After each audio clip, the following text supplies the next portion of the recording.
সম্মেলন বিরোধীদের প্রশ্ন ছিল বিশ্ব নেতারা মানুষের জন্য সত্যি কিছু করার ক্ষমতা রাখেন কিনা।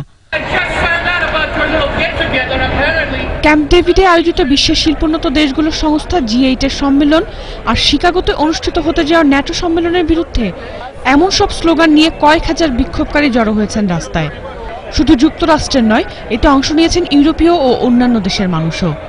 বিক্ষোভকারীরা মনে করেন G8 ও ন্যাটোর বিভিন্ন পলিসি অর্থনৈতিক মন্দা ও সম্পদের অসম বণ্টনের মূল কারণ।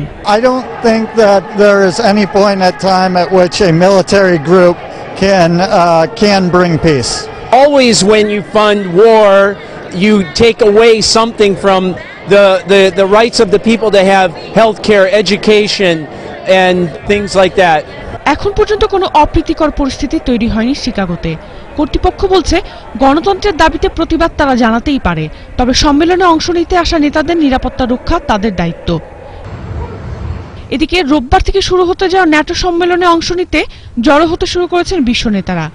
এবারের আলোচনায় পাকিস্তানের ভেতর দিয়ে আফগানিস্তানে ন্যাটো বাহিনীর রসদ যোগানোর পথ খুলে দেওয়ার উপর জোর দেওয়া হবে। অন্যদিকে ক্যাম্প ডেভিডে শুরু হওয়া দুদিনব্যাপী G8 সম্মেলনের প্রথম দিনেই সিদ্ধান্ত হয়েছে পরমাণু অস্ত্র তৈরির জন্য উত্তর কোরিয়া ও ইরানের উপর আরো কঠোর চাপ তৈরি করা হবে। সিরিয়ায় অব্যাহত সহিংসতা নিরসনে জাতিসংঘের শান্তি পরিকল্পনা বাস্তবায়নে একসাথে কাজ করবেন নেতারা। সাদিয়া মাহজাবিন ইমাম, ATN বাংলা।